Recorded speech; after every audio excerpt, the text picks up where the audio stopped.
एक भाई की इम्पोर्टेंस क्या होती है पहले तो एक परिवार में। फॉर एग्जाम्पल अगर मैं भाई भाई की बात करता हूँ, फॉर एग्जाम्पल अगर मैं बहन बहन की बात करता हूँ, या फिर माँ बेटे के प्यार की बात करता हूँ, या फिर मैं बेटी और फादर के प्यार की बात करता हूँ, जिसको कभी एक्सप्लेन नहीं किया जा सकता। ये जैसे कहते हैं ना कि एक नेवर एंडिंग लव होता है। शादी से पहले एक व्यक्ति की लाइफ अलग थी, तो भाइयों के बीच प्यार था, लेकिन जब उनकी शादी होगी, उनका भी एक परिवार बन रहा है, क्या लगता है कि समस्या वहां पर आती है। देखिए, मैं फिर आपको एक ही चीज़ बोलूँगा, ये थॉट प्रोसेस कहाँ से डेवलप हुआ, ये डेवलप कैसे हुआ कि हमें लगा अब इसकी शादी हो गई है, अब जी। इसका परिवार हो गया। तो क्या आज से पहले कभी दो भाई थे, तो क्या दो भाइयों में एक भाई की शादी नहीं हुई थी क्या? लेकिन कहीं ना कहीं हम ऐसे बहुत केसेस भी सुनते हैं कि जहां पर भाई बिल्कुल ही अलग हो गया। ऐसे अनगिनत केसेस हैं, यहाँ तक कि लोग अपने घर के जो मुद्दे होते हैं वो कोर्ट तक लेकर चले जाते हैं। तो उस केस में जब लीगल अथॉरिटीज इंटरफेयर करती हैं तो मामला तो वैसे ही खराब हो जाता है। देखिए, यहाँ पे ना मैंने शुरू में आपको एक चीज़ बोली थी, फादर के कैरेक्टर को अगर भाई से जोड़ देना तो कोई अतिशयोक्ति नहीं होगी इसमें। लक्ष्मण का एक डिसीजन ऐसा था कि उसने सिर्फ एक ही बात बोली थी कि मैं जहाँ मेरा भाई है वहाँ मैं रहूँगा। और माता सुमित्रा ने भी ये बात बोली थी कि जब तक राम को वापस नहीं लाएगा ना, तो मुझे भी अपनी शक्ल मत दिखाई, मुझे भी अपनी सूरत मत दिखाई। इस चीज़ से हमें सीखने को क्या मिलता है? इस चीज़ से सीखने को ये मिलता है कि अगर भाई मुसीबत में खड़ा है ना, बड़ा भाई, ठीक है ना, तो छोटे भाई को साथ खड़ा होना चाहिए। एक व्यक्ति के मन में एक जो लालच है, चाहे वो पैसे का लालच है या कह लीजिए किसी चीज़ का घमंड है, इन चीज़ों की वजह से भी परिवार के जो संबंध है भाइयों के वो बिगड़ जाते हैं। देखिए क्या होता है, मैं आपको ना एक छोटी सी स्टोरी सुनाता हूँ। ये Please. डिपेंड करता है ना कि आप कैलकुलेशन कैसे कर रहे हो सर। ओके। मेरी किसी चीज़ को आप क्या कहना चाह रहे हो? जी। आप उसको घमंड कहना चाह रहे हो, आप उसको एटीट्यूड कहना चाह रहे हो, आप उसको प्राउड कहना चाह रहे हो, और दूसरा आप उसको परसेंटेज कितनी दे रहे हो, ऐसी कैलकुलेशन आप किस बिहाफ पे कर रहे हो। Hello everyone, welcome to our podcast. तो देखिए, आज का जो हमारा पॉडकास्ट होने वाला है काफी स्पेशल होने वाला है, काफी पारिवारिक होने वाला है, क्योंकि जिस टॉपिक पर आज हम बात करने वाले हैं वो टॉपिक होने वाला है भाई। देखिए, कहीं ना कहीं एक परिवार में भाई की इंपॉर्टेंस बहुत ही ज्यादा होती है, क्योंकि याद रखिए कि अगर दुनिया में लोग हमारी कभी मदद नहीं करते या कभी हमारी जिंदगी में कोई ऊंच नीच हो जाती है, कोई आपके साथ नहीं आएगा, सिर्फ आपके परिवार के लोग आपके साथ आएंगे, और उसमें से पहला व्यक्ति वो होगा आपका भाई। कहीं ना कहीं एक भाई की जो इंपॉर्टेंस है हर एक इंसान की लाइफ में बहुत ज्यादा इंपॉर्टेंट इसलिए हो जाती है, क्योंकि देखिए, अगर एक छोटा भाई है और उसका बड़ा भाई है तो कहीं ना कहीं वो बहुत प्रोटेक्टेड फील करता है कि यार एक इंसान तो है कि साला कुछ भी हो जाएगा ना, पीछे ये खड़ा है मेरे हमेशा। तो ये वाली जो फीलिंग है ये तभी पॉसिबल है कि अगर आपकी लाइफ में आपका एक बड़ा भाई है। तो जो गेस्ट हमारे साथ स्टूडियो में मौजूद है उनका नाम है mister Deepak Madan. He is a founder of the stately prop solutions. And वो देखो, उनकी यूएसपी जो है, हमेशा वो बात करते हैं एक घर के बारे में जो एक परिवार से जोड़ा जाता है, क्योंकि उनका यही मानना है कि अगर एक परिवार है तभी घर है, तभी रियल एस्टेट है, वरना इन सब चीजों का कोई फायदा नहीं इस दुनिया में। तो आज जानेंगे उनसे कि क्या इंपॉर्टेंस है एक भाई की एक परिवार में, और जो तरीका, जो अंदाज उनका बताने का है पॉडकास्ट में, क्योंकि आप लोगों ने भी मेरे काफी पॉडकास्ट उनके साथ देखे होंगे, तो आज फिर से वो अपना कीमती वक्त निकाल के हमारे साथ स्टूडियो में मौजूद है। सो बिना किसी देरी के इस पॉडकास्ट को स्टार्ट करते हैं और जानते हैं उनसे इसके बारे में। हेलो दीपक सर, कैसे हैं आप? मैं बहुत बढ़िया हूँ सर, आप बताएं आप। All good. एंड ऐसा लग रहा है कि अभी आपने कुछ ऐसे पॉडकास्ट करे हैं जो बहुत ही ज्यादा फैमिली से रिलेटेड है। अभी आपका रिसेंटली एक पॉडकास्ट हुआ है फादर से रिलेटेड, कहीं ना कहीं एक जो इमोशनल पर्सपेक्टिव देखने को मिला। साथ साथ अभी आपने मेरे को कहा कि शुभ, हम भाई पे पॉडकास्ट करना है, मुझे भाई की इंपॉर्टेंस बतानी है।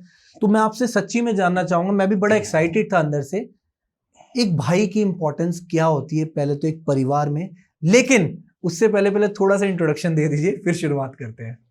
Thank you so much sir for inviting me to your studio, जी। जैसा आप अक्सर करते हैं, और मैं आपका हमेशा आभारी रहूँगा, क्योंकि so मैं much, एक चीज़ मानता हूँ कि सर आप मेरे को वो प्लेटफॉर्म देते हो कि कहीं ना कहीं मैं अपने आइडियाज़, अपना थॉट प्रोसेस जो है ना, जी। आप लोगों के माध्यम से कहीं ना कहीं ऑडियंस तक पहुंचा पाता हूँ, और कहीं ना कहीं एक अच्छा कनेक्शन भी बना पाता हूँ। ठीक है, जैसा कि आपने बताया ही है और सभी जानते ही हैं कि मेरा नाम दीपक मदान है। जी।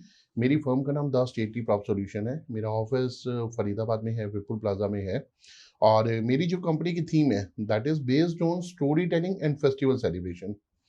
अब बहुत सारे लोग मेरे से पूछते हैं Deepak ji how does stories and festival celebration works in real estate, और मैं एक चीज बोलता हूँ कि स्टोरीज का ही कनेक्शन है रियल जी एस्टेट में और फेस्टिवल सेलिब्रेशन का ही कनेक्शन है रियल एस्टेट जी में, क्योंकि ये वो मोड है जिससे आप कहीं ना कहीं काफी सारे लोगों को एक साथ नजदीक लेके आ सकते हो। ठीक है, अगर मैं फेस्टिवल सेलिब्रेशन की बात करता हूँ, if you are living in a society तो all the people are coming one together at a one place. और अगर मैं स्टोरी टेलिंग की बात करता हूँ तो स्टोरी टेलिंग में आप कहीं ना कहीं फैमिली मेंबर्स को एक साथ ला सकते हो। फॉर एग्जाम्पल अगर मैं भाई भाई की बात करता हूँ, फॉर एग्जाम्पल अगर मैं बहन बहन की बात करता हूँ, या फिर माँ बेटे के प्यार की बात करता हूँ, या फिर मैं बेटी और फादर के प्यार की बात करता हूँ, जिसको कभी एक्सप्लेन नहीं किया जा सकता। ये जैसे कहते हैं ना कि एक नेवर एंडिंग लव होता है, और मुझे अच्छा लगता है कि इसका मोड मैं बनता हूँ। जी ठीक है, और मैं ये मानता हूँ कि अगर आपके ऊपर ईश्वर की कृपा है तभी आप इस तरीके के अटेम्प्ट कर पाते हो, तभी आप इस तरीके के इवेंट कर पाते हो, तभी आप इस तरीके की एक्टिविटी कर पाते हो। तो मुझे बहुत अच्छा लगता है कि आपका जो स्टूडियो है वो कहीं ना कहीं मेरे लिए एक प्लेटफॉर्म बन जी पाता है।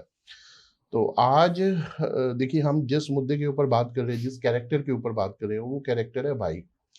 देखिए जब हम एक परिवार की बात करते हैं ना तो 4 कैरेक्टर बड़े इंपॉर्टेंट कैरेक्टर हैं। ठीक है, अगर मैं फादर की बात करता हूँ, मैं मदर की बात कर रहा हूँ, भाई की बात कर रहा हूँ, या मैं बहन की बात कर रहा हूँ, तो इसके लिए सबसे पहले तो ना मैं एक परमपिता परमात्मा से एक एक स्ट्रेंथ की डिमांड करूंगा कि इस कैरेक्टर के बारे में ना मैं बात कर पाऊँ, क्योंकि ये वो कैरेक्टर हैं कि जो भगवान ने ना आपको धरती पे एक साथ बनाकर भेजा है। वो कहते भी ना कि ये बंधन दिलों के बंधन, ये नाते दिलों के नाते, तय होते हैं अंबर पर धरती पर जोड़े जाते। तो तय अंबर में ही हो जाते हैं और धरती पर जोड़े जाते हैं। बट ठीक है, आज का थोड़ा सा टाइम ऐसा है कि कहीं ना कहीं रिलेशंस के बीच में गैप्स आ रहे हैं, and it is our duty to fill the gap कि कहीं ना कहीं हम उसको भर पाएं। ठीक है ना। जी और रही बात एक भाई के बारे में, मैं एक चीज़ फिर बोलूँगा, हो सकता है मैं थोड़ा सा इमोशनल भी हूँ, हो सकता है कि मेरे वर्ड्स की जो अलाइनमेंट है जी थोड़ा सा अप एंड डाउन हो, बिकॉज मैं पहले ही बता चुका हूँ कि ये एक ऐसा करेक्टर है जिसके ऊपर आप आसानी से ज़्यादा व्याख्यान नहीं कर सकते हैं। और मैं क्या, किसी की भी वाणी के अंदर इतना दम नहीं है कि इन कैरेक्टर्स के ऊपर जो है खुल के जो है अच्छा जो है कहीं ना कहीं बोल पाए, लेकिन मैं फिर भी I will try my best. ठीक है, मैं डेफिनेटली आपको सर अच्छा दूंगा। डेफिनेटली देखिए एक भाई के बारे में बात करना और एक पिता के बारे में बात करना एक ही बात है, स्पेसिफिकली अगर आप एक बड़े भाई के बारे में बात कर रहे हैं, क्योंकि भाई वो छत है जहाँ पे अभी आपने भी जब आप इंट्रोडक्शन दे रहे थे तो आपने कहा था कि भाई प्रोटेक्टिव फील करता है। एग्जैक्टली किस लेवल पे प्रोटेक्टिव फील करता है, somebody is there, कोई है, कोई एक ताकत है जो मेरे लिए है, कोई एक ताकत है जो दुनिया नहीं है, कोई एक ताकत है जो मेरी शैडो से भी पहले मेरे साथ है, बिल्कुल कोई एक पावर है जिसको भगवान ने मेरे साथ अलाइन किया है, कोई एक ऐसी शक्ति है जो जो मेरे साथ मेरी गाड़ी को ड्राइव करेगी। ठीक है ना, मेरी मेरी लाइफ की गाड़ी को स्मूथ चलाएगी। ठीक है ना, तो जी दैट इज कॉल्ड भाई। भाई ठीक है ना। और देखिए भाई के लिए हम व्यक्तिगत तौर पे किसी के एग्जाम्पल लें, ठीक है, तो उससे उससे ज़्यादा बेहतर मैं समझता हूँ अगर आप किसी भी कैरेक्टर को समझना चाह रहे हैं ना सर, आप रामायण उठा के देखिए सर। मैं हमेशा एक चीज़ बोलता हूँ सर, अगर आपको पितृभक्ति सीखनी है ना तो आप भगवान श्री राम से सीखिए। ठीक है, लेकिन आज का जो हमारा टॉपिक है भाई का है, तो यहाँ पे मैं एक बोलूँगा अगर आपको भाई की भक्ति सीखनी है ना जी तो आप लक्ष्मण से सीखिए। आपको भाई की भक्ति सीखनी है ना, आप भाई भरत से सीखिए। आपको भाई की भक्ति देखनी है ना तो आप शत्रुघ्न से सीखिए। ये वो शख्सियत है जो आपको ये बताएंगे कि एक्चुअल में ना भाई के साथ कैसा व्यवहार करना चाहिए, किस तरीके की ट्यूनिंग होनी चाहिए, कैसे उनके लिए दुनिया बन के रहना चाहिए, और कैसे उनके लिए प्रोटेक्टिव। अगर बारिश भी हो रही है ना तो आपका भाई गीला नहीं होना चाहिए। अगर तकलीफ भी आपको दिख रही है ना चलती हुई आ रही है तो आपके भाई तक पहुंचने से पहले ना वो कोलैप्स हो जानी चाहिए। तो ये वो शक्तियां हैं जो आपको भाई के मायने सिखाएंगी, जो आपके भाई आपको आपको आपके भाई का अस्तित्व बताएंगी कि भाई कौन सी ताकत होती है, भाई कौन सा जज्बा है, भाई कौन सी वो आयरन शीट है जो आपको हर चीज से बचाती है। तो इसमें मैं हमेशा एक एग्जांपल मैं शेयर करता हूँ, क्योंकि मैं लास्ट एक कंपनी में था एमवीएन में, ठीक है। मैं अपना बिजनेस करने से पहले मैं कॉर्पोरेट वर्ल्ड में रहा हूँ, and even I have given my best 15 year to the corporate world. तो जो मेरी लास्ट कंपनी थी एमवीएन थी, तो मैंने बहुत सारे वहाँ पे फेस्टिवल भी सेलिब्रेट किए, ठीक है, जिसमें एक फेस्टिवल दिवाली भी रहा था जी। तो जब भी मैं दिवाली की बात करूंगा या मैं दशहरे की बात करूंगा या मैं प्रभु भगवान श्री राम की बात करूंगा ना, तो वहां पे ना मैं लक्ष्मण और भरत की बात भी जरूर करूंगा, बिकॉज क्योंकि they have given their example, set example कि आपको अपने भाई के साथ किस तरीके का बर्ताव करना है जिससे आपकी ट्यूनिंग बनी रहे। अब यहाँ पे अगर मैं बात करूं लक्ष्मण की, भाई लक्ष्मण की, तो आप एक चीज देखिए, जब प्रभु श्री राम को अपने पिता की आज्ञा से नहीं, अपनी माता की आज्ञा से, पिता की तो उन्होंने सिर्फ बात की पालना की थी, पिता की तो सिर्फ उन्होंने बात की पालना की थी। जब उन्होंने वन को जाना स्वीकारा तो भाई ने ना आगे देखा ना पीछे, सिर्फ उन्होंने ये बात बोली थी कि मैं अपने भाई के साथ जाऊंगा, मैं अपने भाई को अकेला नहीं छोड़ूंगा। मैं आपको एक चीज बता दूं सर कि भगवान श्री राम ने जब वन जाने का डिसीजन लिया तो माता सीता ने किसी से भी पूछा नहीं। यहाँ भी मैं कनेक्ट करूंगा दोबारा लक्ष्मण को। जानकी सीता ने कौशल्या माता से पूछा कि एक स्त्री का परम धर्म क्या है, तो माता कौशल्या ने बोला कि जहां उसके पति वहां पे उसका वास। तो उन्होंने बिना सोचे समझे अपनी माँ को बोला मेरे को आशीर्वाद प्रदान करें, मैं भी वनों को जा रही हूँ क्योंकि मेरे पति भी वन को जा रहे हैं, ठीक है। लेकिन लक्ष्मण का एक डिसीजन ऐसा था कि उसने सिर्फ एक ही बात बोली थी कि मैं जहां मेरा भाई है वहां मैं रहूंगा। और माता सुमित्रा ने भी ये बात बोली थी कि जब तक राम को वापस नहीं लाएगा ना, तो मुझे भी अपनी शक्ल मत दिखाइए, मुझे भी अपनी सूरत मत दिखाइए। इस चीज से हमें सीखने को क्या मिलता है? इस चीज से सीखने को ये मिलता है कि अगर भाई मुसीबत में खड़ा है ना, बड़ा भाई, ठीक है ना, तो छोटे भाई को साथ खड़ा होना चाहिए, ठीक है ना। क्योंकि जब देखिए छोटा भाई, तो मैंने भी आपको एक बात बोली थी कि भाई और पिता का चरित्र एक जैसा है। आप भाई के बारे में बखान कर लो या पिता के बारे में बखान कर लो, अगर पूरी हायरार्की है, पूरा चैनल है, आपके फादर भी हैं, बड़ा ब्रदर भी है, छोटा ब्रदर भी है, तो हो सकता है कि बड़ा ब्रदर भी प्रोटेक्टिव मोड में अपने आप को फील करे। लेकिन बहुत सारे केसेस आपने देखे होंगे जिस केस में हो सकता है शायद फादर ना हो, तो एक भाई ऐसा होता है जो दो रोल प्ले करता है। क्योंकि अगर ब्रदर फादर है, ठीक है ना, तो जो बड़ा भाई है हो सकता है वो भी प्रोटेक्टिव मोड में फील करे। लेकिन अगर बहुत सारे केसेस ऐसे हैं जिसमें फादर नहीं है, तो एक भाई ऐसा होता है जो दो रोल प्ले करता है, एक फादर का भी और एक बड़े भाई होने का भी। और जहाँ पे आप किसी रिलेशन को निभाने की बात करते हो ना, देखिए मैं हमेशा एक चीज बोलता हूँ, पिता, जो कि हर बच्चा अक्सर ये बोलता है कि ये मेरे बड़े भाई की तरह है, मैं इनको पिता मानता भी नहीं हूँ, ठीक है ना, ये तो मेरे बड़े भाई हैं, मेंटोर है, मेरे दोस्त हैं अच्छे। तो ऐसे ही बड़े भाई का रोल होता है। तो बड़ा भाई भी एक अच्छा मेंटोर होता है, आपको एक अच्छा गाइड करता है, एक अच्छी डायरेक्शन देता है आपको, सो दैट कि आप अपनी लाइफ एक अच्छे से वो कर पाए। तो भाई के अस्तित्व को जो है ना, मतलब फिर वही बोलूंगा कि मेरी वाणी को इतना दम मिलना चाहिए ऊपर वाले से कि मैं इन शब्दों को अच्छे से उच्चारण कर सकूं। तो भाई भाई होता है और निभाना चाहिए। That is correct, absolutely correct. देखिए अगर बात हो रही है भाई की, अभी आपने कहा कि एक भाई वो भी है जो अपने भाई के साथ चलने को तैयार हो गया कि जहां मेरा भाई जाएगा मैं वहां जाऊंगा। मैं बात कर रहा हूं भगवान श्री राम की, मैं बात कर रहा हूं लक्ष्मण जी की। मेरे को ये जानना है, लेकिन आज की डेट में अगर किसी परिवार की बात करें, देखिए आपने जीवन में बहुत डीलिंग करी है, आपने कई लोगों की मदद कराई है, एक जरिया बने हैं लोगों को उनकी सपने तक पूरा कराने में, घर दिलाने में। तो मैं लेकिन आपसे जानना चाह रहा हूं कि आज की डेट में भाई की वो इंपॉर्टेंस नहीं रही, आपस में लड़ाइयां करते हैं, झगड़े करते हैं। तो ये जो लक्ष्मण वाली जो प्रक्रिया है, और भगवान श्री राम के एक और भाई थे भरत, इनको एग्जाम्पल दिया जाता है, लेकिन आज की डेट में वो एग्जाम्पल कोई खड़ा ही नहीं उतरता उस पर। आपका क्या पॉइंट है, आप क्या कहना चाहेंगे इन बातों के बारे में? देखिए यहाँ भी ना सर मैं एक बात बोलूंगा, तभी तो जरूरत महसूस हो रही है ना इन चीजों को करने की। आप देखिए मैं जब छोटा था, ठीक है, जब मैं पहली बार मंदिर गया था, ठीक है, और मैंने वहां पे ना एक स्टेटमेंट पढ़ी थी कि आप प्रतिदिन एक नेक कार्य करें। आप प्रतिदिन एक नेक कार्य कौन सा कार्य करेंगे? आप किसी को खाना खिलाएंगे, आप किसी को कपड़े पहनाएंगे, आप किसी के लिए क्या करेंगे और कितने टाइम तक करेंगे? नाउ द पॉइंट इज कि आप अपने शब्दों से ना आप किसी को मोबिलाइज करें, एंड आई एम श्योर कि this is the best part of your life, अगर आप किसी का जीवन बदल देते हैं। देखिए आज फास्ट लाइफ है, मॉडर्न लाइफ है, ठीक है। That time is gone away जब लोग जॉइंट फैमिली में रह रहे थे, एक किचन और 15 लोग खाना खा रहे थे। आज एक किचन है और 4 लोगों के लिए किचन अलग हो रही है। तो ये वो ना प्रसंग है जहां पे हम अपने आप को सुनकर समझकर, ठीक है, कहीं ना कहीं अपने जीवन का उद्धार कर सकते हैं। अब आप ये मेरे को बताइए कि अगर प्रेजेंट में भाई और भाई के बीच में विवाद है तो उसका रीजन क्या है? उसका रीजन ये हो सकता है कि इनकम, उसका रीजन ये हो सकता है कि घर का डिवाइडेशन, उसका ये रीजन ये हो सकता है कि पेरेंट्स, आज पेरेंट्स भी हैं, ठीक है ना, क्योंकि देयर वाज अ टाइम जब लोग ये बोलते थे, भाई ये बोलते थे कि मैं अपने मम्मी पापा के साथ रहूंगा, मैं अपने मम्मी पापा के साथ रहूंगा। और आज भाई इसलिए लड़ते हैं कि मम्मी पापा को कौन रखेगा, तू रखेगा या मैं रखूंगा, तू रखेगा या मैं रखूंगा। देखिए जहां पे इन सब चीजों की एंट्री हुई ना, वहां पे भाई भाई के अंदर विवाद बढ़े। पहले माँ बाप के साथ रहने के लिए झगड़ा होता था, और लेकिन वो झगड़ा नहीं होता था, वो ये होता था कि प्रॉपर्टी मेरी होनी चाहिए। और आज माँ बाप को कौन रखेगा, इस चीज के लिए झगड़ा होता है।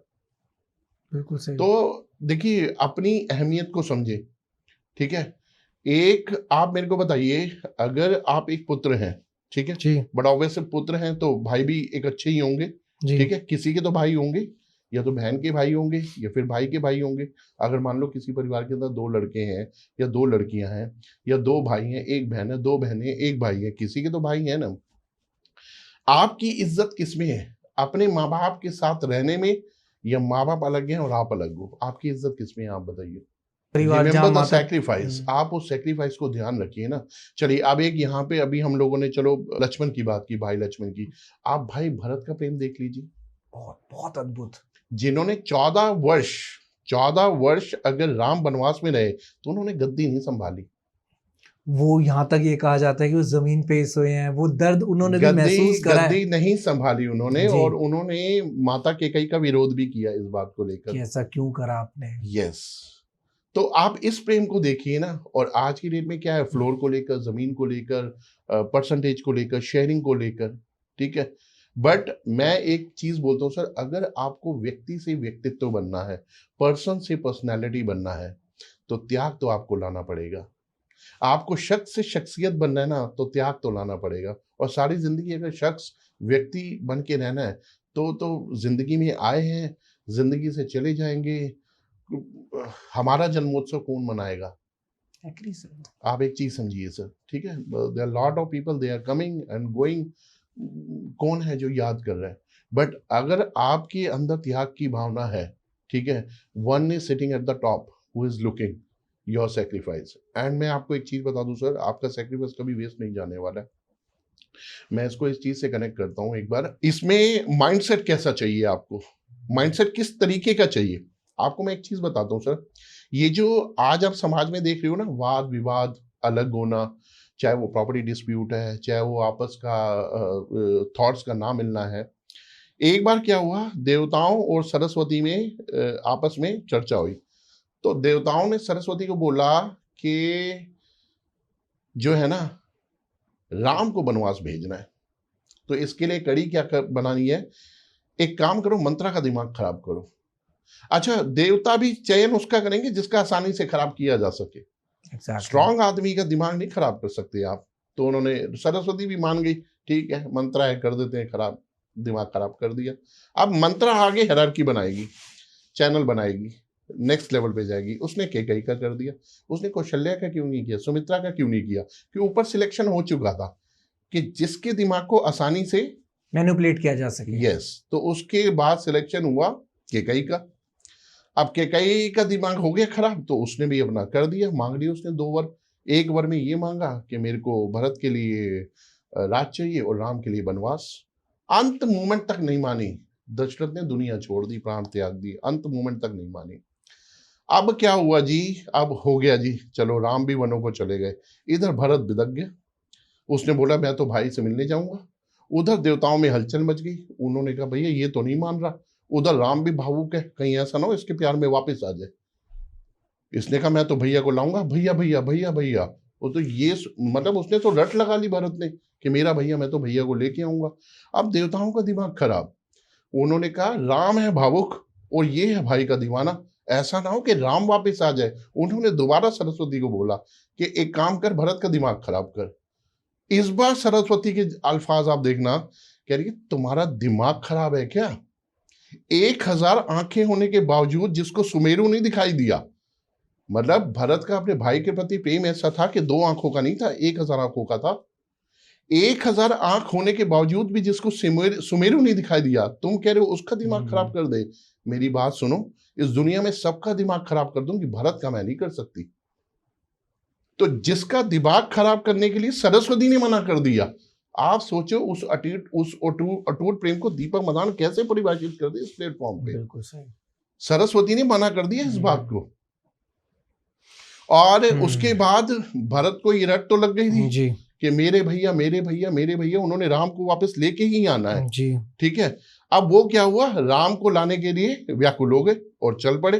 रास्ते में उनको एक नदी के पास, ठीक है, उन्हीं के ही अयोध्या के ही एक तपस्वी मिले उन्हें जी। उन्होंने तपस्वी से कहा कि क्या तुमने राम को जाते हुए देखा था? उन्होंने कहा हाँ हमने देखा, पूरी अयोध्या नगरी ने देखा उनको छोड़ते हुए। तो भरत ने उस तपस्वी से पूछा कि क्या मेरे को राम माफ तो कर देंगे, राम मेरे को माफ तो कर देंगे?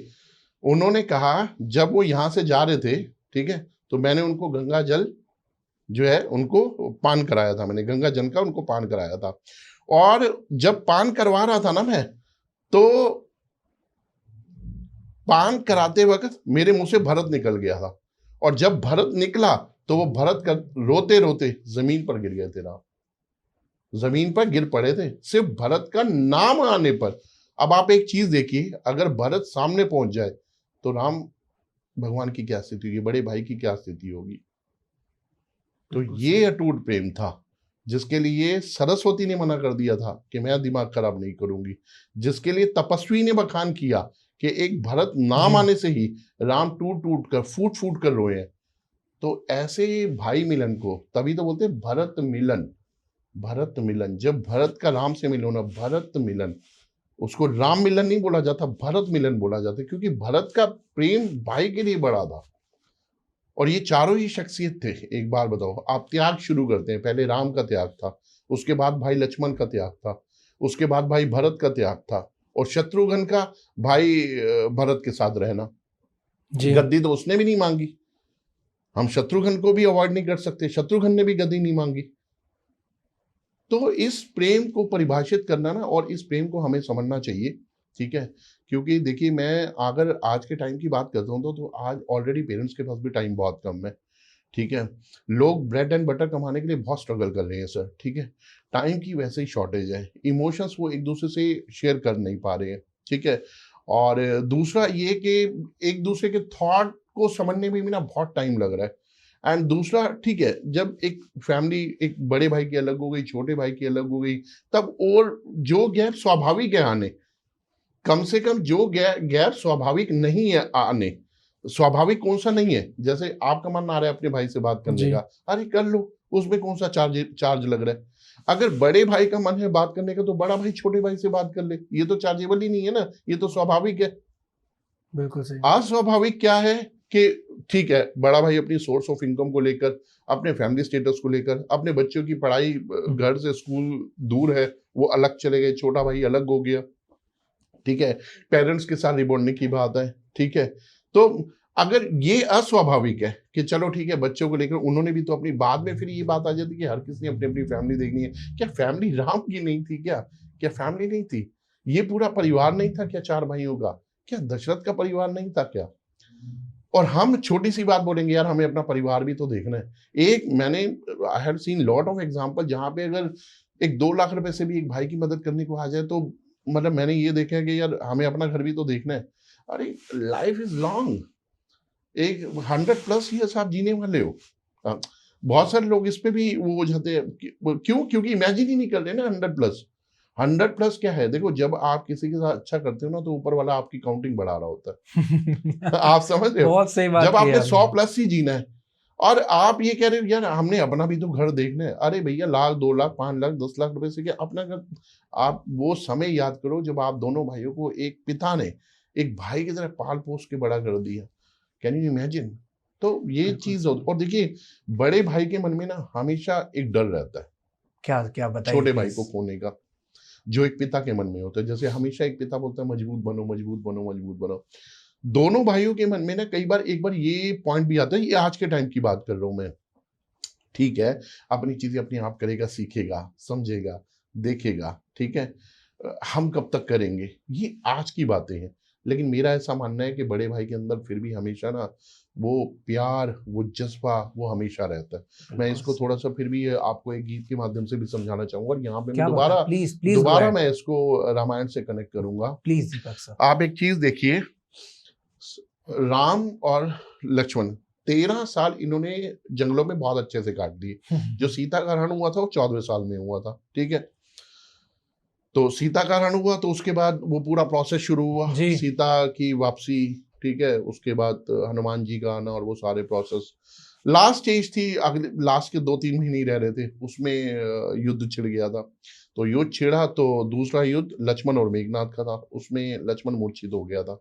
अब यहाँ पे आप देखना किस तरीके का डर होता है भाई को खोने का, ठीक है। तो भाई की जो पीड़ा थी ना, भाई ने अपनी पीड़ा अपने शब्दों के माध्यम से बताने की कोशिश की। लेकिन मैं फिर आपको बोलूंगा वो सत्युग था, वो त्रेता युग था, ठीक है। लेकिन वो चीजें आज भी हैं। मैं आपको इससे ऐसे कनेक्ट करता हूं, मैं 1 मिनट का टाइम लूंगा। आप देखो जो आज युद्ध हो रहे हैं, मिसाइलें आ रही है, इधर से आ रही है, इधर से आ रही है, ठीक है। ये पहले भी हो चुका है 5,000 साल पहले। 5,000 साल पहले क्या था, 2 तीर होते थे, एक ऐसे छोड़ता था, एक ऐसे बीच में आते थे, वो ध्वस्त वो हो जाते थे। दिव्य शस्त्र भी थे हाँ, वो पल ही लेकिन अलग था। आज उसका नया रूप है। वो उस समय एडवांस लेवल है यस, थोड़ी वो सी। एडवांस लेवल है। हाँ। तो डर पहले भी था भाई के मन में, आज भी है और आने वाले में रहेगा। लेकिन मैं इसको अगर ऐसे बोलूं, ये डर नहीं, ये प्यार का डर है। मेरा भाई, एक भाई ने लिखा था कि मेरी रूह कांप गई उस दिन जिस दिन बड़े भाई ने बोला कि मैं तेरे साथ जिंदगी भर नहीं रहूंगा। रूह कांप गई ये बात बोलते हुए। तो आपको you have to be understand the deep love, ठीक है। हो सकता है पारिवारिक कुछ बातें हों जिनकी वजह से भाई भाई और पिता ना एक्चुअली क्या, ये खामोश लव होता है, ठीक है। जैसे माता का लव जो होता है ना, मदर का लव, वो दिखाता है और आई लव यू बेटा, आई लव यू बेटा, लव यू माँ तो बोल देती है, ठीक है ना। भाभी माँ भी बोल देती है, और छोटे देवर से कई बार लगाव होता है, ठीक है। फन भी कर लेती है, मजाक भी कर लेती है, लेकिन भाई नहीं करता है। भाई का प्यार खामोश होता है। भाई आपके पीछे एक दिव्य शक्ति की तरह है, ठीक है। तो इस थोड़ा सा शब्दों को मैं गीत के प्लीज माध्यम से प्लीज बताऊंगा। बिल्कुल जब लक्ष्मण मूर्छित हुए थे, जी। तो इन्होंने एक ही उसका जो था लक्ष्मण को जीवित करने का एक ही रास्ता था, और वो था संजीवनी बूटी। जी सही बात। उन्होंने लाने के लिए हनुमान जी की ड्यूटी लगाई। हनुमान जी। जी ने बिना पूछे, अपना बिना सोचे समझे उन्होंने वो ड्यूटी ली और चले गए लाने के लिए। तो पूरी रात का समय था, क्योंकि सुबह से पहले चाहिए थी। तो राम ने किस तरीके से अपने दुख का बखान किया था। जब लक्ष्मण ने ये जिद की कि मैं युद्ध में जाऊंगा, तो राम को ये डर था। क्यों? क्योंकि रावण बलशाली है, रावण सही। बलशाली है। तो उनको डर था कि कहीं लक्ष्मण को कुछ हो ना जाए। लेकिन लक्ष्मण भी थोड़ा सा जिद में आया कि नहीं, इस बार युद्ध की जो कमांड है वो मैं संभालूंगा। लेकिन फिर राम मना करते रहे और लक्ष्मण नहीं माना। तो आखिरकार वो ये मान गए कि चलो युद्ध में जाओ। लेकिन जाने से पहले उन्होंने अपना प्यार कैसे प्रदर्शित किया था, कैसे अपना डर प्रदर्शित किया था, ये एक बार मैं गीत के माध्यम से आपको बताना चाहूंगा। Please go ahead. गीत कुछ इस तरीके से है। युद्ध को न जाओ लक्ष्मण, मानो कहा हमारा, जाऊंगा मैं अकेला, तू है मेरा सहारा। युद्ध को न जाओ लक्ष्मण, ये बेसिकली क्या, राम की पीड़ा है। मतलब ये हम एग्जांपल ले रहे हैं राम की पीड़ा, पर एक बड़े भाई की पीड़ा है, जहां पे भाई को ये डर है कि कुछ भी गलत हो सकता है, आगे मत तो वो जाओ। कमांड खुद लेना चाह रहे हैं। युद्ध को न जाओ लक्ष्मण, मानो कहा हमारा, जाऊंगा मैं अकेला, तू है मेरा संग।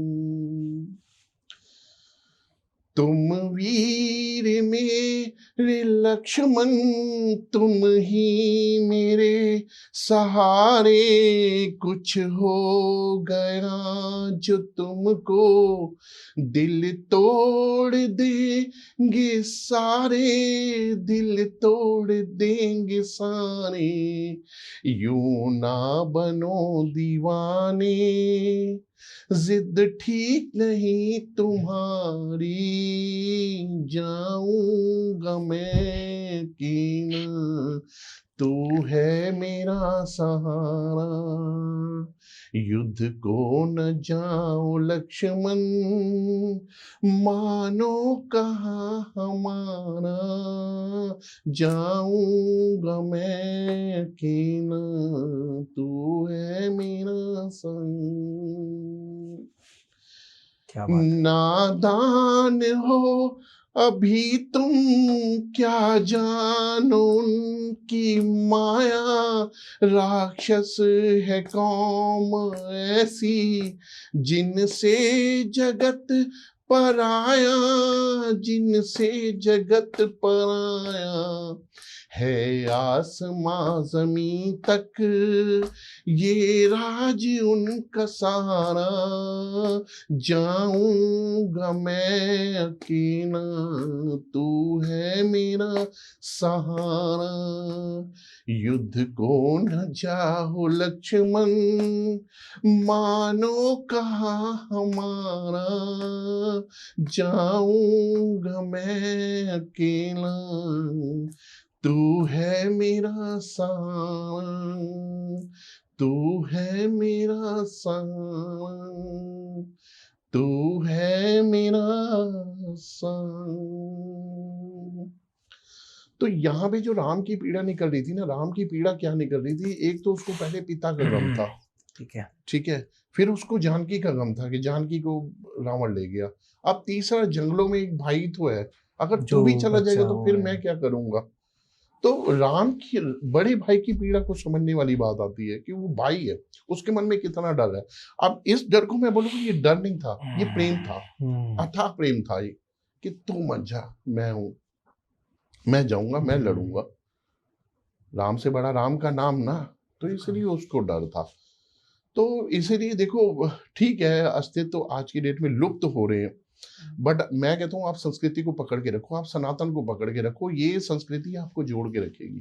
क्या बात है, ये क्या जोड़ बात के है। रखेगी आपको, आपको पता चलेगा कि नहीं अहमियत क्या है, आखिर भाई है क्या, क्या है रिश्ता, घर क्या है, परिवार क्या है। बहुत दीपक सर, देखिए कहीं ना कहीं ये जो प्यार, जिस तरीके से आपने गीत के प्रति बहुत चीज़ें एक्सप्लेन करी लोगों को, इम्पोर्टेंस बहुत समझ आती है कहीं ना कहीं। लेकिन क्या लगता है आपको कि ये जो एक व्यक्ति के मन में जो लालच है, चाहे वो पैसे का लालच है या कह लीजिए किसी चीज़ का घमंड है, इन चीज़ों की वजह से भी परिवार के जो संबंध है भाइयों के, वो बिगड़ जाते हैं?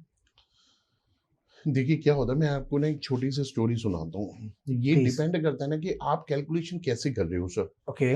मेरी मेरी किसी चीज को आप क्या कहना चाह रहे हो, जी। आप उसको घमंड कहना चाह रहे हो, आप उसको एटीट्यूड कहना चाह रहे हो, आप उसको प्राउड कहना चाह रहे हो, और दूसरा आप उसको परसेंटेज कितनी दे रहे हो, ऐसी कैलकुलेशन आप किस बिहाफ पे कर रहे हो। आपको एक छोटी सी स्टोरी सुनाता हूँ। एक बार क्या हुआ, एक व्यक्ति एक गाड़ी के अंदर बैठा हुआ था, ठीक है, तो एक बच्चा उस गाड़ी को निहार रहा था, कभी वो उसका शीशा देख रहा था, कभी कभी वो बैक डोर पे जा रहा था, कभी वो गाड़ी के पीछे जाके गाड़ी को टच कर रहा था। तो क्या अंदर बात है। बैठे हुए बंदे ने ये सीन देखा, ठीक है, बच्चे को नहीं पता था लेकिन। हाँ, बच्चे को नहीं दिखा या जो भी है, छोटा था ठीक है। बच्चा, तो उसने वो शीशा नीचे किया, उसने उस अच्छा। बच्चे को उस गाड़ी में बुलाया, ठीक है, तो हम्म। गाड़ी में बुलाया, तो गाड़ी में वो कुछ खा रहा था, तो उसने उस बच्चे को खाने के लिए भी प्रपोज किया, ठीक है। तो फिर क्या हुआ, फिर उसने उस बच्चे को बताया कि ये गाड़ी मेरे को मेरे भाई ने दी है, ठीक है।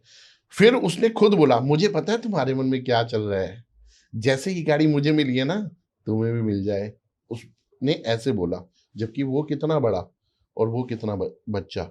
अब देखो उसके मन में क्या था, वो अभी मैं आपको बताऊंगा। जी। लेकिन उसने कैलकुलेशन क्या निकाली कि आपको भी ऐसी गाड़ी चाहिए जैसी मेरी भाई ने मेरे को दी है। तो उस बच्चे ने क्या बोला, मासूम सा वो आंसर सुन के ना, मैं क्या बोलूं शुभम जी, आप अचंभित रह जाएंगे। तो उसने बोला कि नहीं, मेरे को गाड़ी नहीं चाहिए, बट मेरे को आपके भाई जैसा बनना है, क्योंकि उसका छोटा, क्योंकि मेरा भी एक छोटा भाई है, मैं भी उसको गाड़ी देना चाहता हूँ। क्या बात है। अब कैलकुलेशन सुंदर। बड़े ने तो क्या लगाई कि इसके मन में ये चल रहा है। Same is happening with us. हम एक कैलकुलेशन लगा लेते हैं कि सामने वाले के मन में ये चल रहा है। जी। सामने वाले के मन में अभिमान लगा लो, सामने वाले के मन में प्राउड लगा लो, एटीट्यूड लगा लो, पद, शोहरत, पैसे का आप घमंड लगा लो। बट ये कैलकुलेशन सिर्फ आप ही की है सर, आप ही की कैलकुलेशन है। मेरे को ऐसा लगता है कि सर खूनी रिश्ते बहुत ज्यादा कैलकुलेशन करते नहीं है। अगर करते भी हैं ठीक है, समाज है, लेकिन मुझे इतना नहीं लगता कि वो उस लेवल की करेंगे जिस लेवल पे आपका जो खूनी रिश्ता है वो कहीं ना कहीं खराब हो जाए। आप एटलीस्ट दुनिया के किसी कोने में भी खड़े हो और आपका सामना जब आपके बड़े भाई से हो, बड़े भाई का सामना छोटे भाई से हो, तो छोटा भाई ये ना कह सके कि ये मेरा बड़ा भाई है। इतना तो रिलेशन कभी खराब नहीं होगा ना। बड़ा भाई ये कह सके कि ये मेरा छोटा भाई है। आपके गैप कितने भी हों, अगर किसी महफिल में मिले और अगर बड़ा भाई ये बोल रहा है कि ये मेरा छोटा भाई है, छोटा भाई ये बोल रहा है कि बड़ा भाई, और आप दुनिया के सामने ऐसे मिल रहे हो, तो कहाँ आपके रिश्ते में गैप आया? दीपक सर, सॉरी आपको मैं कट कर रहा हूँ, लेकिन कहीं ना कहीं आपको लगता है कि जो एक व्यक्ति के हालात होते हैं या परिस्थितियां ऐसी क्रिएट हो जाती है कि कहीं ना कहीं जो एक भाइयों का जो रिश्ता है वो कहीं ना कहीं बदल जाता है। कह लीजिए अगर किसी थर्ड पर्सन की एंट्री होती है कि शादी से पहले एक व्यक्ति की लाइफ अलग थी, तो भाइयों के बीच प्यार था, लेकिन जब उनकी शादी होगी, उनका भी एक परिवार बन रहा है, क्या लगता है कि समस्या वहां पर आती है? देखिए, मैं फिर आपको एक ही चीज बोलूंगा, ये थॉट प्रोसेस कहाँ से डेवलप हुआ? ये डेवलप कैसे हुआ कि हमें लगा अब इसकी शादी हो गई है, अब जी। इसका परिवार हो गया। तो क्या आज से पहले कभी दो भाई थे, तो क्या दो भाइयों में एक भाई की शादी नहीं हुई थी क्या? ये जिन दो भाइयों के बीच में गैप है, ये दुनिया के बहुत अजीबोगरीब भाई हैं, मंगल ग्रह से आए हुए हैं क्या, कि इन्हीं के घर बस रहे हैं और गैप आ रहा है? आप मेरे को एक चीज बताइए ना जी। आप, ये कोई अकेला घर तो नहीं है ना। लॉट ऑफ एग्जाम्पल, राम शादीशुदा थे, लक्ष्मण शादीशुदा थे, भरत भी थे और शत्रुघ्न भी थे।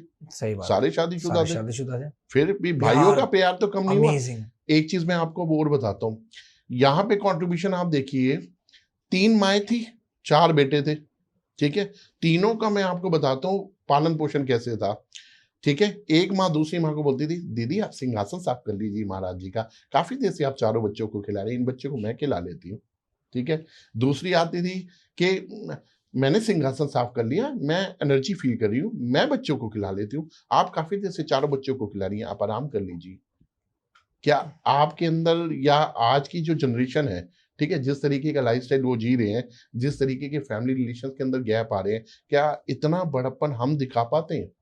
देखिए, सामने वाले को ये कहना कि अब 30, देखिए बहुत आसान है, वो लड़की जो 25 साल 23-24 साल अपने घर में रही, एक ही दिन अभी आपके घर आए हुए हैं, और आपकी मानसिकता, आपके घर की मानसिकता ने उस 25 साल वो आपके साथ रहे, एक दम में बदल दीजिए। अब तो एक लड़की आ गई और उसकी शादी हो गई है। अरे भैया, उस लड़की ने कोई कसूर कर दिया क्या, या वो अपने घर से सीख के आई थी? आप एक चीज को समझे ना सर, आप अपनी आपके घर में अगर 2 भाई हैं और एक की एंट्री हो रही है, तो ये तो बहुत अच्छी बात है, 3 हो गए, 4 होंगे, 5 होंगे, परिवार डेवलप हो रहा है। आप देखो ना सर, बीच में ट्रेंड आ गया था, लोग 1 BHK 2 BHK खरीद रहे थे, आज लोग 5 BHK में मूव कर रहे हैं। पहले लोग 100-150 गज इनफ जमीन मानते थे, आज लोग 1200 गज के फार्म हाउस में जा रहे हैं। बढ़ती हुई चीज हर किसी को अच्छी लगती है, तो ये तो परिवार बढ़ रहा है, तो इसमें कहाँ कहाँ कॉम्प्लिकेशन आ रहे हैं? देखिए जी प्लीज प्लीज प्लीज आप करेंगे। नहीं नहीं, मैं बस, आप कंटिन्यू करिए, मैं कुछ सवाल करता हूँ। मैं यहाँ पे सिर्फ इतना ये कहना चाह रहा हूँ कि आपको ये चीज अंडरस्टैंड करनी पड़ेगी कि जो खून है ना, खून का रिश्ता, यही आपके काम आएगा। बाहर की दुनिया सिर्फ दुनिया है, इस दुनिया को आप कैसे समझना चाहते हो मुझे नहीं पता, लेकिन मैं एक इजी लाइन आपको बता सकता हूँ कि शायद आप समझ पाए। जी प्लीज। ये दुनिया ये तो चाहती है, ये दुनिया ये तो चाहती है कि आप अच्छा करें, लेकिन ये कभी नहीं चाहेगी कि आप उनसे अच्छा करें। Point to be noted. ये दुनिया ये तो चाहती है कि आप सफल व्यक्ति हो, लेकिन ये कभी नहीं चाहेगी कि आपका व्यक्तित्व सफल हो। जी।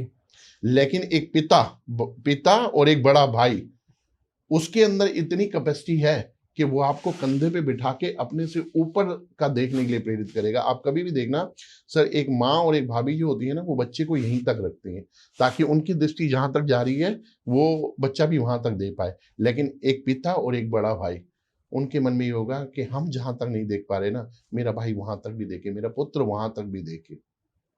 आपको ये सेक्रीफाइस को आपको ये अंडरस्टैंड करना पड़ेगा कि भाई का दृष्टिकोण होता क्या है। आपको भाई के दृष्टिकोण को समझना पड़ेगा। जो आसपास परिस्थितियां हो रही है वो ट्रायल मेड है, वो बनी बनाई है। परिस्थितियां बदलती हैं, रात के बाद दिन और दिन के बाद रहता तो वो कल फिर बदल जाएंगी। लेकिन अगर आपने अपने भाई के प्रति सोच बदल ली, देखो जी, इस दुनिया में हर चीज का इलाज है, हर मर्ज का इलाज है। लेकिन अगर दिमाग खराब हो जाए ना, दिमाग के अंदर नेगेटिविटी आ जाए, इसका कोई इलाज नहीं है। बहुत सही बात कही आपने, बहुत सही। ठीक है, तो इसीलिए अब अपने खूनी रिश्तों के प्रति अब जो बाहर से थॉट्स आ रही है उसको बहुत जल्दी अंदर ना जाने दे। बिकॉज क्योंकि देखिए, अस्पताल में चंद आए और पूछ के चले गए, जो आए और रुके रहे वही अपने थे। क्या बात है। आए और पूछ के चले गए, फॉर्मेलिटी वाली दुनिया जिसके साथ आप निर्वाह कर रहे हो। और मैं आपको सर एक चीज बता दूं, आप 4 दिन गायब होकर देख लो, किसी को व्हाट्सएप मत भेजो, किसी को कॉल नहीं करो, 5वें दिन लोग भी आपको भूल जाएंगे। बहुत सही बात कही, जेन्युइन। लेकिन जो आपके भाई है, जो आपके पिता समान है, वो नहीं भूलेगा आपको। वो बेचैनी होगी, डर, 4 दिन हो गए मैसेज के लिए, कहाँ है, क्या कर रहा है।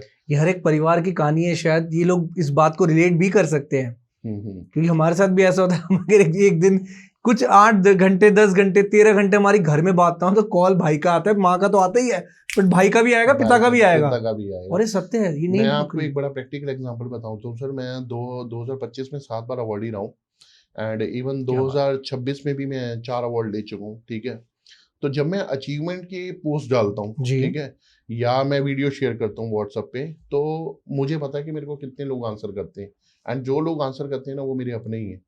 क्योंकि बहुत ज्यादा अचीवमेंट लोग देख तो रहे हैं, आप समझिएगा बात को, लेकिन आपको रिस्पॉन्ड नहीं कर रहे, बिकॉज क्योंकि ज्यादा अचीवमेंट आपके अपने लोगों को ही अच्छी लग सकती है, दुनिया को नहीं सर। बहुत से दुनिया को आपकी 1-2 अचीवमेंट तो ठीक है, लेकिन अगर आप बार बार ही अचीवमेंट लिए जा रहे हो तो वो कहीं ना कहीं, तो आपको सोचना पड़ेगा कि आपके कौन से रिलेशन है ऐसे। दीपक सर, एक सवाल आता है कि यहाँ पे एक एग्जाम्पल भी है, मेरे को आप बताइएगा कि आज की डेट में ये चीज़ें क्यों इम्प्लीमेंट नहीं होती। अगर हम बात करें भरत की, कहीं ना कहीं जब उनको पता लगा कि माता सीता का हरण कर लिया गया है, अब लेकिन राम जी की आज्ञा थी, राम जी की ये कह लीजिए एक गाइडेंस थी कि मैं रघुवंशी हूं, लेकिन मैं अपनी सेना की सहायता नहीं लूंगा क्योंकि मैं वनवास काट रहा हूं। तो उसने वानर सेना की सहायता ली। चाहते तो भरत भी पूरी सेना लेकर आते और आक्रमण कर देते लंका पर, तो विजय भी हो जाती। लेकिन कहीं ना कहीं ये जो एक कह लीजिए भाई के प्रति कि भाई ने ये कह दिया मैं नहीं आ सकता, भाई ने मेरे को मना कर दिया तो मैं नहीं आऊंगा, चाहे भाई पर कितना भी संकट है, लेकिन भाई की आज्ञा का पालन करा भरत ने, पालन किया। लेकिन आज की डेट में कहीं ना कहीं भाई की तो सुनते भी नहीं है लोग। तो इन चीजों के लिए आप क्या लोगों को एडवाइस देना चाहेंगे? देखो, मैं एक चीज बोलूंगा ना, विश्वास। आप एक बात बताइए, अगर मान लीजिए, ठीक है, आप मेरे को एक चीज बताइए, आप हमने इसमें पूरे एपिसोड में, पूरे पॉडकास्ट में हमने रामायण का एग्जांपल लिया। Perfect sir. आपने पूरी रामायण में कभी देखा है कि इन्होंने काश वर्ड यूज किया हो? काश सीता ने हिरण ना मांगा होता, सीता ने बोला होता काश मैंने राम जी से जिद ना की होती, काश ऐसा। बिकॉज क्योंकि ये परिस्थितियों को ना मैनेज करना जानते हैं, सॉल्यूशन पे वर्क करते हैं। हाँ, अटेम्प्ट हो गया, अब उसके ऊपर फर्दर एक्शन लेंगे। हो गया हाँ, देखी जाएगी। पास्ट रिग्रेट पे नहीं जाते कि तूने ऐसा ना किया होता या काश ऐसा ना हुआ होता।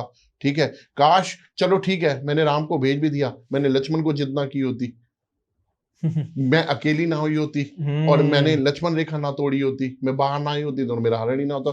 तो अफसोस में जाने के बजाय इन्होंने कहा जो हो गया अब आगे फर्दर देखते हैं।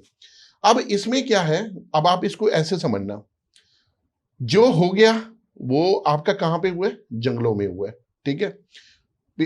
माता कैकेयी ने वनवास भेजा था, ठीक है, और पिता की आज्ञा से वो वहां पे गए।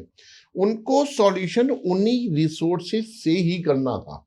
कहने का मेरा मतलब ये है कि ज्यादा किसी से उम्मीदें नहीं रखने का, और इंसान उम्मीद किससे रखता है, अपनों से ही तो रखता है आप उम्मीद। चलिए एक बात एक मेरे को चलिए ठीक है। यहाँ पे ये बताइए, आपने भरत का एग्जांपल लिया, अब यहाँ पे मैं आपको बोलता हूँ, माता जानकी को वनवास, जबकि मैं आपको बता दूं राजा जनक राजा दशरथ से भी अमीर थे, पैसे वाले थे। My God. वो चाहते तो जिन जंगलों में गए थे ना, उन पूरे जंगलों में भी एक साम्राज्य स्थापित कर देते कि मेरी पुत्री जंगलों में है तो मैं उसको महल बनवा दूं यहाँ पे, क्योंकि जैसे कि आपने बताया वो बहुत चाहते rich तो थे। पूरे जंगलों में हो जाते, लेकिन नहीं, विधि का विधान। आप एक चीज समझिए, होता क्या है, अब हमारे ना कुछ रिलेशंस जो ब्रेकअप हो रहे हैं, उनका एक रीजन ये भी कि हम बहुत जल्दी उम्मीदें बांध लेते हैं, हल्की सी मुसीबत आई भाई मदद कर देगा। अरे भाई के चैलेंजेस आपको भी नहीं पता। इफ चलिए यहाँ पे मैं मानता हूँ, मान लो मेरा एक भाई है, बहुत मेरे बड़ी को बात जरूरत कही आ आपने। गई और मैंने बोल दी थी मेरे को 10 लाख रुपए, अब मान लो भाई ने ही मना कर दिया, अरे उसके पास भी नहीं होंगे। अब यहाँ पे देख लिया, आई मुसीबत तो किया भाई ने हेल्प, अरे उसके पास होंगे। तो मैं कह रहा हूँ कसम से, कोई इस दुनिया में भाई ऐसा नहीं है जो अपने भाई को मुसीबत से ना निकाले। यहाँ दोस्त निकाल देते हैं। बहुत ही बड़ी बात कही आपने। तो हमारी जो उम्मीदें हैं ना, हम जितनी ज्यादा आप उम्मीदें दूसरों से रखोगे ना, उतने लिए आप उतने ही बड़े आप दुख के पहाड़ खड़े कर रहे हो। और आप देखो जितने भी गैप्स आ रहे हैं, जितने भी रिलेशन में डिफरेंसेस आ रहे हैं, वो सिर्फ इसी उम्मीद की वजह से आ रहे हैं। आपने उम्मीद कर लिया, ओहो मेरे को 2 दिन का फीवर था, मेरे को दुनिया पूछने आएगी, और कोई पूछने नहीं आ रहा। मैंने आपको बोला 4 दिन आप गायब होके देख लो, 5वें दिन आप दुनिया से गायब हो जाओगे। और ये जो लोग सोशल मीडिया पे पोस्ट डालते हैं और उम्मीद करते हैं उसके बाद लाइक कमेंट्स आएंगे, ये सिर्फ वो अपनी प्रेजेंस दिखाते हैं। दीपक सर सही बात है, जिन लोगों को हम जानते हैं उनके तो मैसेज फोन भी नहीं आते आज की डेट में, नए लोग ही हमें पूछते हैं और अपने परिवार के लोग पूछते हैं। Right, this is the reality. तो आपको जी। थोड़ा सा एक्सपेक्टेशन आप दूसरों से कम रखें, ठीक है, if you want to save your relations.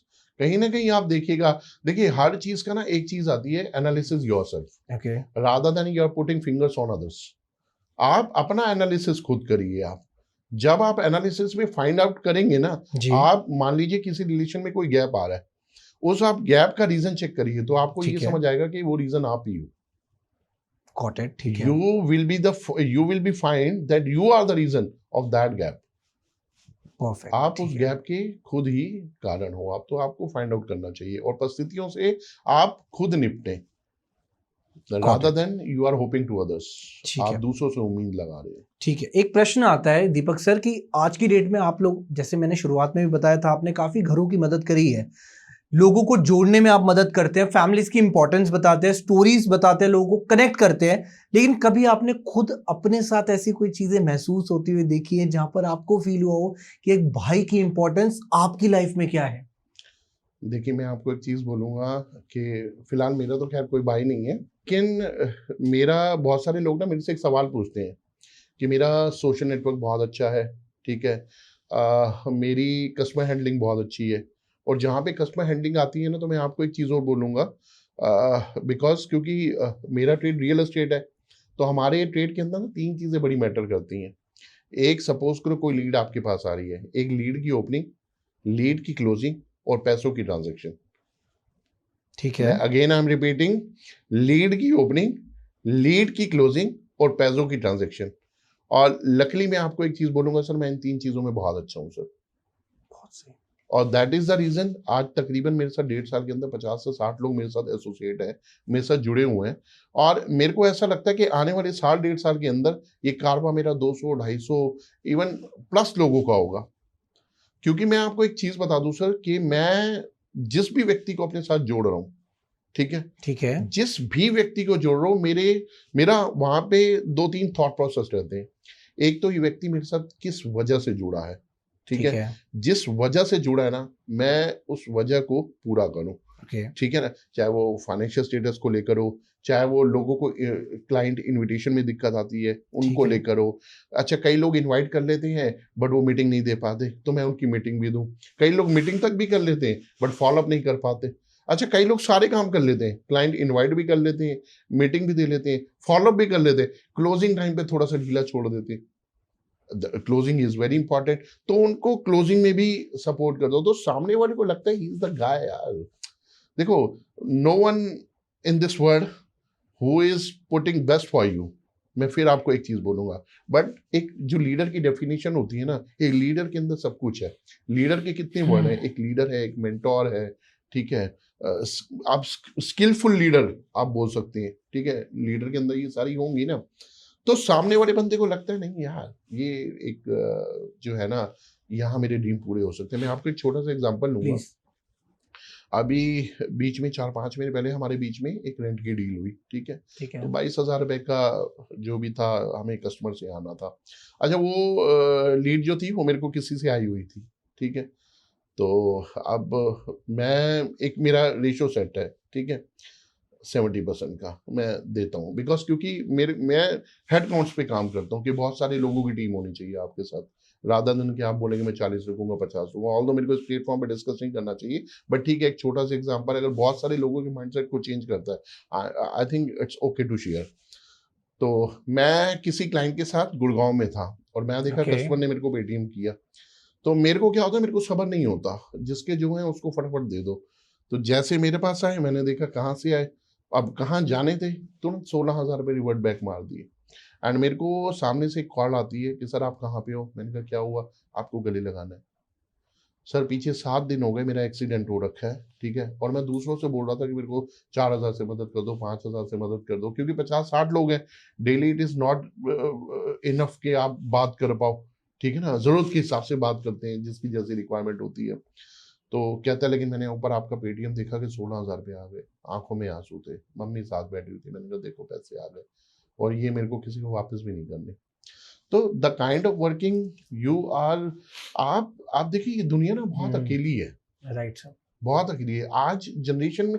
आप वो तो 4-4 थे, चलो आज की दुनिया में आज मैं कहता हूँ 2 भाई तो छोड़ो, आज हम डिस्कस तो कर रहे हैं, कल तो भाई चैप्टर ही नहीं होगा डिस्कस करने के लिए। People are having with single baby, एक बच्चे के साथ है, कहीं I have seen lot of cases, एक लड़की है जी, ओके खत्म, उसके बाद एक बेटा है, बहुत है जी। आप बताओ फिर कहाँ रह गए, कहाँ डिस्कस करोगे?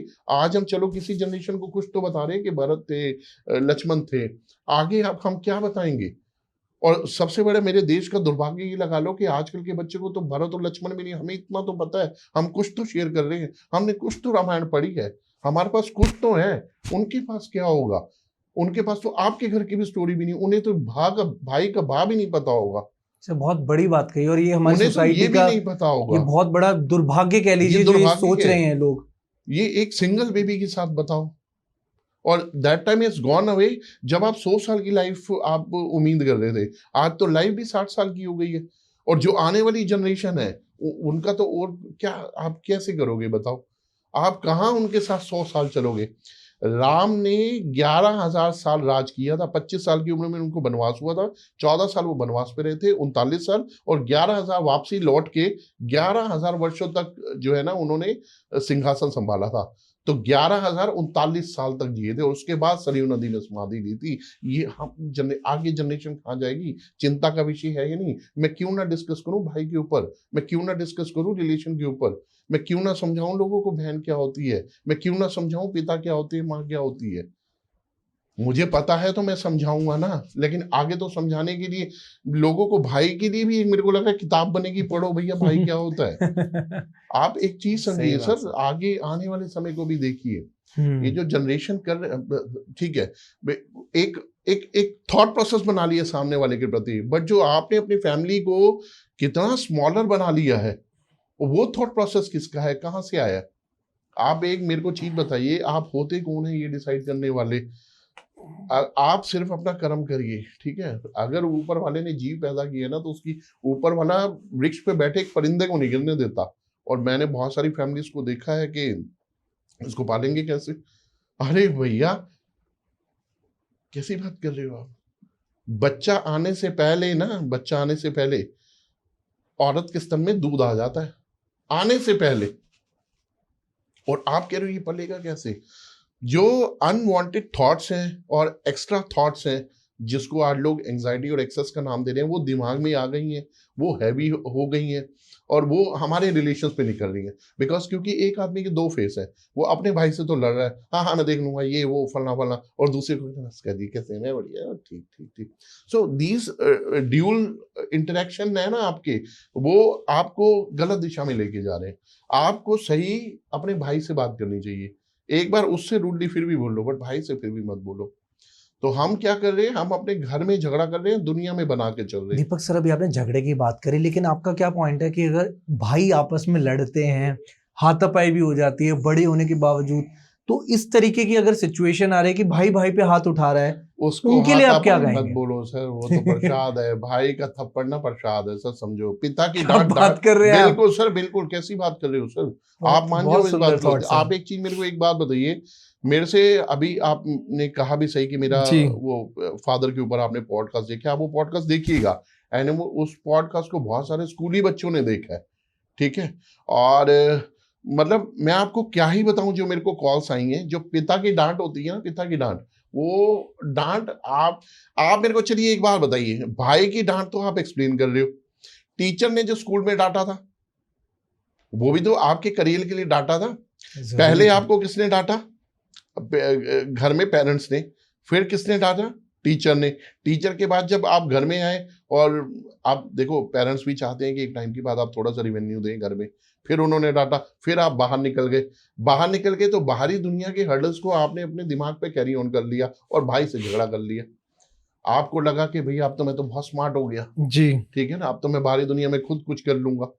भाई देखो, जहां हम बातें छुपाना शुरू करते हैं ना, वहां हमारे गैप आने शुरू हो जाते हैं। आप सारी बात अपने भाई को बताओ, क्या दिक्कत है? बहुत जरूरी भी है सर, कहीं तो ना कहीं। बिल्कुल बिल्कुल, तो ये सब रीजन है। और देखो, मैं तो कहता हूँ संस्कृति से जुड़ के रहें, सनातन से जुड़ के रहें। इन कैरेक्टर्स के बारे में आपको पता होना चाहिए, ठीक है। नॉट दिवाली एंड दशहरा की आप एक दो बच्चों को राम और लक्ष्मण की अटायर पहना के आप लोगों को एक मैसेज दे रहे हैं कि कोई था, but there was a character called Bharat, there और वाज अ साथ साथ देखिए, कैरेक्टर। अभी आपने कहा कि भाई को चीजें शेयर करनी चाहिए। काफी ऐसे लोग हैं जो डरते हैं, वो सोचते हैं कि यार अगर हम भाई को बता देंगे पता नहीं हमें डांटेगा या हमें परेशान करेगा या हमें कुछ भी ऐसी नेगेटिव थॉट्स अपने माइंड में बना लेते हैं। तो मैं आपसे जानना चाहूंगा कि ये जो थॉट्स हमारे माइंड में है कि हम भाई से कुछ शेयर करें ना करें, क्या लगता है कि हमें शेयर करना चाहिए कुछ भी ऐसा, या नहीं करना चाहिए अगर हम प्रॉब्लम में हैं?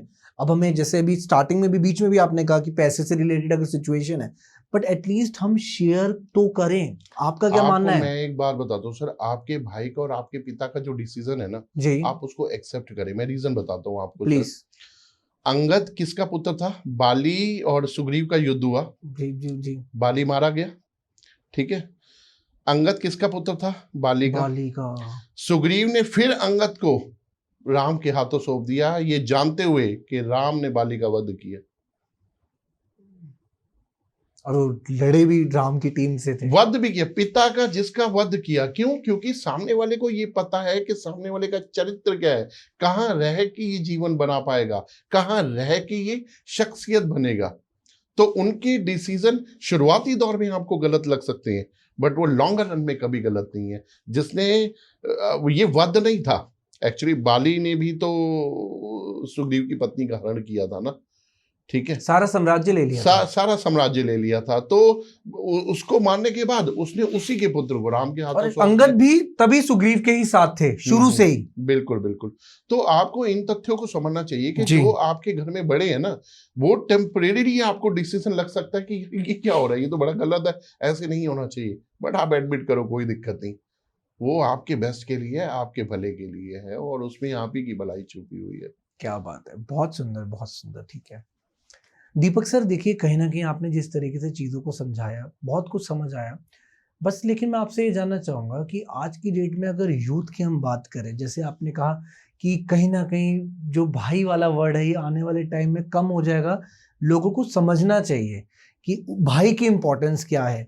अब मैं अगर स्कूल का एक एग्जाम्पल लेता हूँ, मेरी भी लाइफ में मेरे बड़ा भाई भी है, हमारी भी लड़ाई भी होती है, प्यार भी बहुत है स्कूल में। प्यार बहुत है, प्यार ही हाँ बहुत प्यार बहुत है। हाँ। देख रहा होगा शायद वो पॉडकास्ट ऐसा है, बचपन की नोक झोंक ना जवानी तक आ जाती है, तो वो हो रहा है नोक झोंक की। एंड लेकिन मैं आपको सच में बताना चाहूंगा कि जब हम स्कूल में थे ना, एक पल था कि मेरी किसी से लड़ाई हो जाती थी ना, मेरे को पता था कि मेरे को एक बंदे को बुलाना है, मैं अपने भाई की क्लासरूम में भाग जाता था।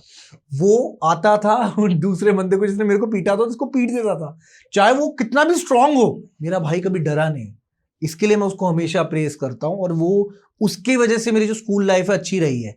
और एक पल को क्या हुआ, मेरी टीचर थी, एक स्पोर्ट्स टीचर, वो उसने मेरे भाई को डांटा कि तू क्यों इसकी हेल्प कर रहा है, बार बार क्यों आ जाता है इसकी हेल्प करने, एक पल को तो इसको खुद तैरना पड़ेगा, अकेला तो छोड़, कभी तू 12th के बाद पास आउट होके चले जाएगा, 10th के बाद तो इसने अकेले ही 2 साल काटने हैं।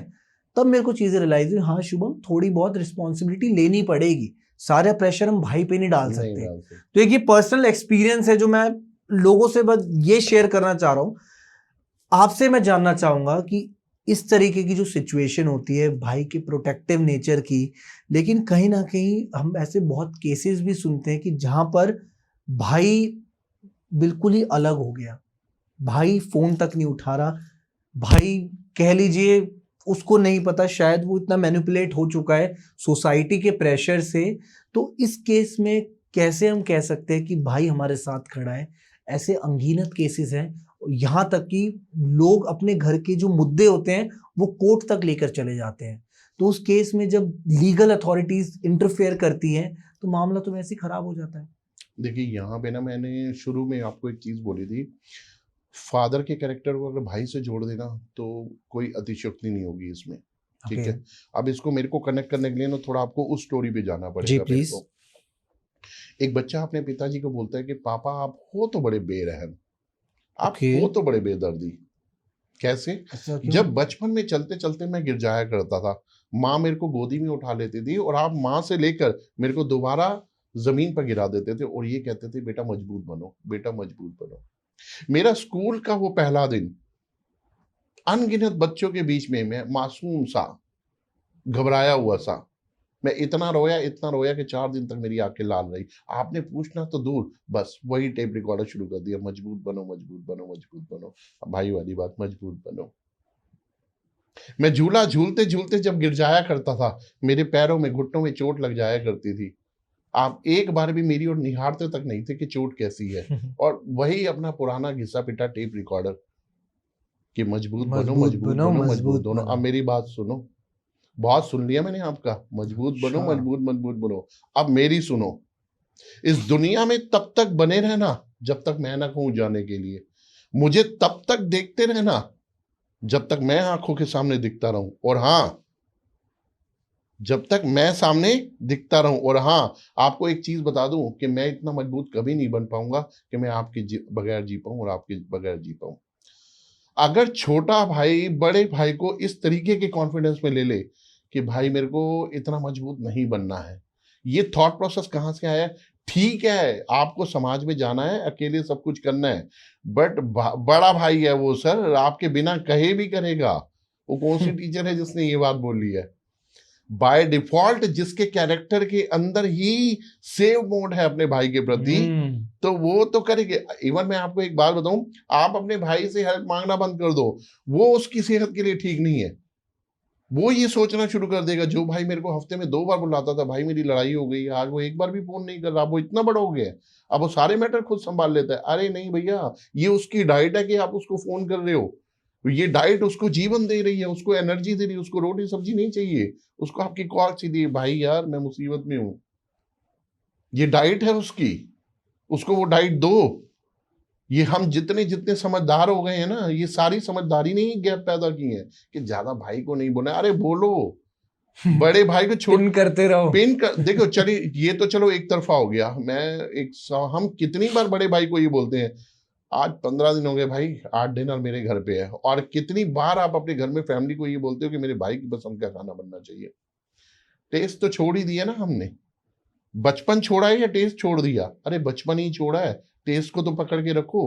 अगर भाई के टेस्ट का नहीं बनेगा, घर में कुछ तो बनेगा, एफर्ट तो बराबर है, उसके टेस्ट का बना लो। जब उसके सामने रेसिपी खुलेगी, उसके टेस्ट की चीज खुलेगी, आधा मन तो वैसे ही दीवाना हो जाएगा आपका। हमने एक्चुअली क्या है, जो हमारे कनेक्टेड रिलेशंस है ना, हमने टेस्ट पे काम करना ही बंद कर दिया। हाँ, मतलब ठीक है, जो बन रहा है सब खा रहे हैं तो वो भी खा लेंगे। अरे नहीं यार, ऐसे कैसे खा लेंगे यार? बचपन में हम एक दूसरे के बच्चे से पूछते हैं ना, बेटा क्या खाओगे क्या खाओगे, वही बच्चा बड़ा हो जाए तो हम बोले टेस्ट फ्रूट है। एक माँ पूछती है जिंदगी भर अपने बच्चे से, और माँ को हमेशा याद रहता है। आपको कैसे भूल गया कि आपके भाई को पसंद क्या है? आपने 15 दिन में क्यों नहीं भाई को बुलाया? आपको अगर मान लो 1 लाख रुपए का इंसेंटिव कंपनी से अलग से मिला तो क्यों नहीं भाई को बोला कि भाई आज टाइटन की वॉच लाए हूं आपके लिए 12,000 रुपए की? कभी गए घर देने? हाल चाल भी पूछा होगे, एक घड़ी भी गिफ्ट कराओगे? शूज लाए हो भाई, मेरे को पता तेरे को रिबॉक के बड़े पसंद है यार, मुझे पता तू हर महीने शूज का दीवाना है, हर 15 दिन में शूज बदलने वाला मेरा भाई है। गाड़ी जैसी चीज नहीं दे सकते वो एक अलग बात है। छोटी छोटी जरूरतों को भी पूरा करेंगे ना तो रिलेशन में सांसें रहेंगी। Every human has a soul, every, हर आत्मा वो हमारी है। छोटी छोटी चीजें कौन कह रहे हैं आप यार लाखों रुपए लुटा दो, अगर लुटाने भी पड़ जाए तो क्या बुराई है, लेकिन छोटी छोटी जरूरतों का ध्यान रखोगे तो आपके रिश्तों में सांसें बनी रहेंगी, rather than they are going at the ventilator. Deepak sir एक चीज बताइए, जाने से पहले मैं आपसे कुछ सवाल करना चाहूंगा। छोटे भाई का क्या रोल होता है बड़े भाई की लाइफ में? ये तो होगी बड़े भाई की रिस्पॉन्सिबिलिटी, लेकिन छोटे भाई की क्या क्या जिम्मेदारी होनी चाहिए, क्या क्या फर्ज अदा करने चाहिए छोटे भाई को? छोटे भाई को सर बड़े भाई के लिए ना एक दोस्त बन के रहना चाहिए। छोटे भाई को हर 15 दिन में एक फोन करना चाहिए, भाई मेरी एक शर्ट खराब हो गई है, मेरे को शर्ट ला देना। अरे यार, होली से अगले दिन हर छोटे भाई को फोन करना चाहिए, भाई मेरी फेवरेट टी शर्ट थी खराब हो गई है और मैं भाई से ही लूंगा, और लूंगा चांदनी चौक से ही लूंगा, मैं पालिका बाजार से ही जाऊंगा भाई के साथ ही। उसको इन्वॉल्व करके रखो। आप देखिए सर, हम एक चीज बोलते हैं, आप 3 तरीके के फ्रेंड्स अपनी जिंदगी में रखो, ठीक है?